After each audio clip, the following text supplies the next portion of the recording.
మనిషి చనిపోయిన తర్వాత ఆత్మకి ఏమవుతుంది? ఎప్పుడైనా ఆలోచించారా? ఆత్మకి ఏమవుతుంది? స్వర్గం నరకం నిజంగా ఉన్నాయా? గరుడ పురాణం ప్రకారం మరణించాక ఆత్మ ప్రయాణం గురించి మనం తెలుసుకుందాం. గరుడ పురాణం ప్రకారం మనిషి మరణించాక శరీరాన్ని విడిచి ఆత్మ నెమ్మదిగా వెళ్తుంది. ఆత్మ కొంతకాలం వరకు తన శరీరం దగ్గరే ఉంటుంది. తన కుటుంబ సభ్యుల్ని కూడా చూస్తూ ఉంటుంది. అందుకే మరణించిన తర్వాత చేసే కర్మలు చాలా ముఖ్యమైనవి అని పురాణాలు చెప్తున్నాయి. మరణం తర్వాత ఆత్మని యమధర్మరాజు దూతలు తీసుకువెళతాయి. వారినే యమదూతలు అంటారు. యమదూతలు మంచి పనులు చేసేవారికి మంచిగాను, పాపాలు చేసేవారికి భయంకరంగాను కనిపిస్తాయి. గరుడ పురాణం ప్రకారం మరణం తర్వాత చేసే కర్మలు చాలా ముఖ్యమైనవి. కుటుంబ సభ్యులు చేసే పిండ ప్రదానం మరియు తర్పణం ఆత్మకు సహాయం చేస్తాయని శాస్త్రాలు చెప్తున్నాయి.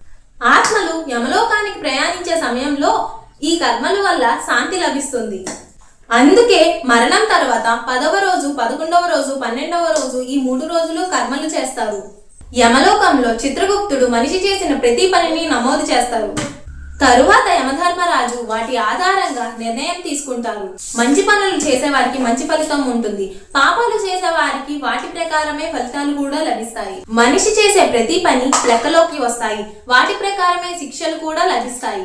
ఈ శిక్షలు పాపాలు తొలగించుకునేందుకు ఆత్మలు అనుభవిస్తూ ఉంటాయి. పాప పుణ్య ఫలితాలు పూర్తయ్యాక తిరిగి ఆత్మ భూలోకంలోకి వస్తుంది. దానినే పునర్జన్మ అంటారు. మన జీవితంలో జరిగే ప్రతి విషయం పూర్వజన్మ కర్మల వల్లే జరుగుతాయని శాస్త్రాలు చెబుతున్నాయి. యమలోకానికి ప్రయాణించే ప్రయాణం అంత సులభం కాదు. ఆత్మ వైతరాణి నది అనే నదిని దాటాలి. ఈ నది చాలా భయంకరంగా రక్తంతోని మలినాలతోని నిండి ఉంటుంది.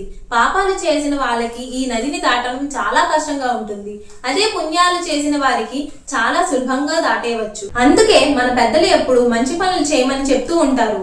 ఇలాంటి మరి ఎన్నో వీడియోస్ కోసం do like, share and subscribe.